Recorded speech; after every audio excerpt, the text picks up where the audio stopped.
Assalamualaikum warahmatullahi wabarakatuh. Salam sejahtera untuk kita semua. Nah, sebelumnya selamat malam.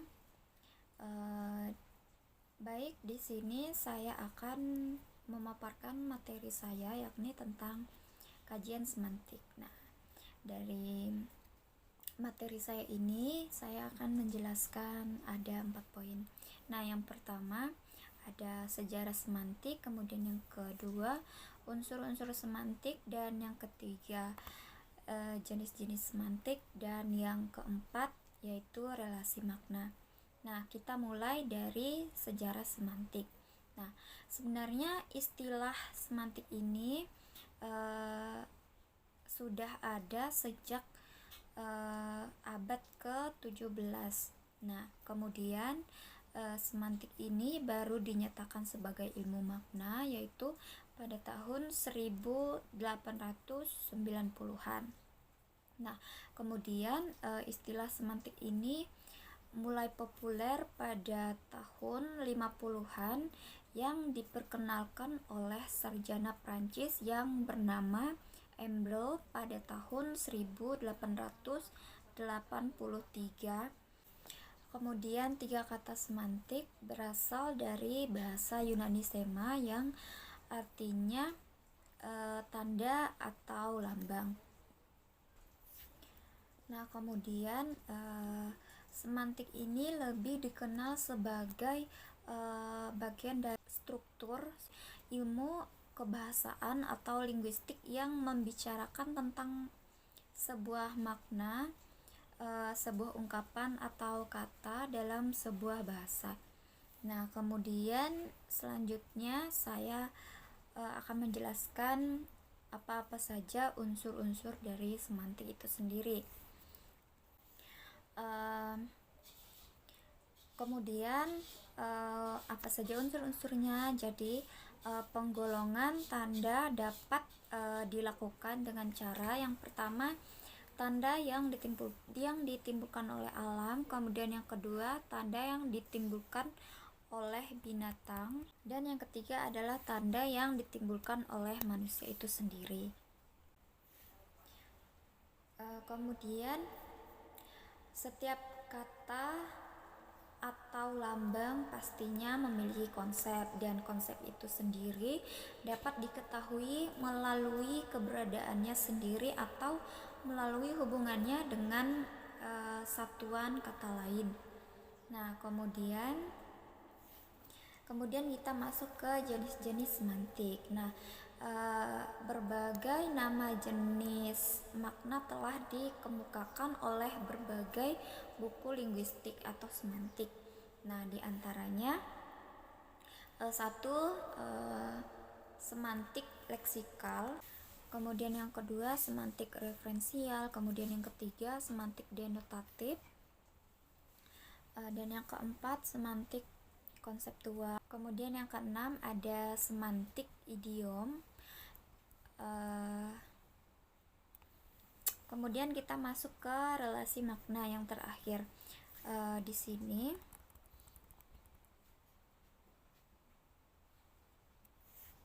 relasi makna adalah hubungan antara makna yang satu dengan makna yang lain.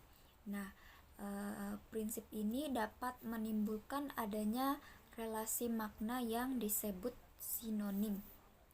Nah, diantaranya yang pertama sinonim. Nah, jadi sinonim adalah nama lain untuk benda atau hal yang sama. Nah, sinonim yaitu suatu istilah yang mengandung pengertian telaah keadaan nama lain. Contoh-contohnya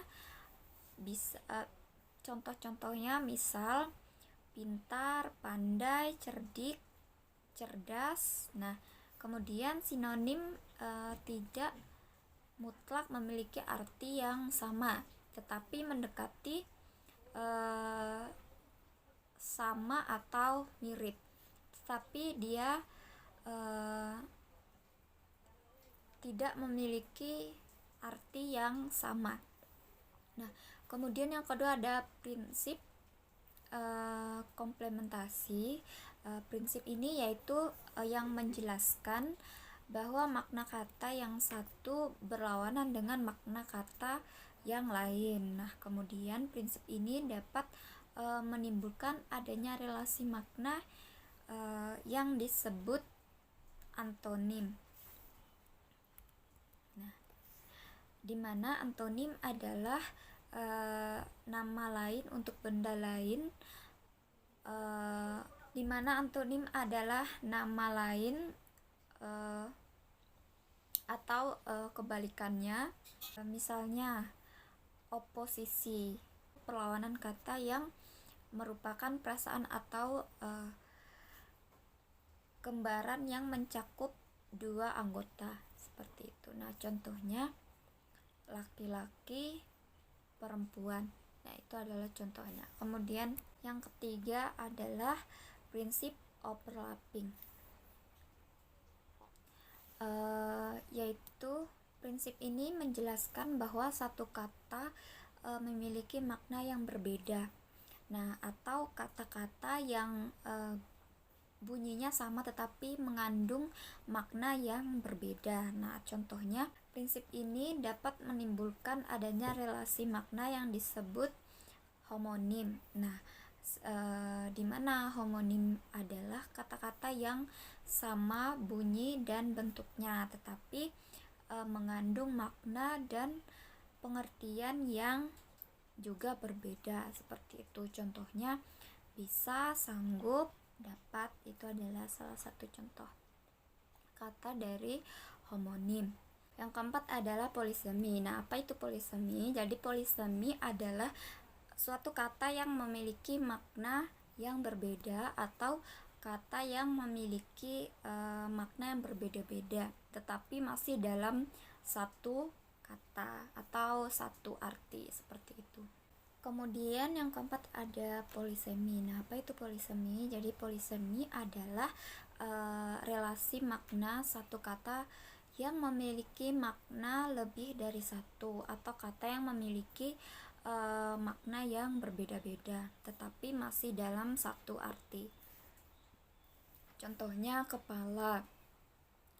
Kepala adalah bagian tubuh dari leher ke atas. Kemudian bagian dari satu yang terletak di sebelah atas atau di depan yang merupakan hal penting. Nah, yang terakhir ada hiponim. Nah, apa itu hiponim? Jadi hiponim ialah semacam relasi antar kata yang berwujud atas bawah atau dari satu makna terkandung sejumlah komponen yang lain. Nah, contohnya Januari, Februari, Maret, April, dan seterusnya adalah hiponim dari kata bulan, seperti itu. Nah, oke, baik, mungkin hanya ini saja yang dapat saya sampaikan. Kurang lebihnya saya minta maaf jika ada kurangnya, dan terima kasih.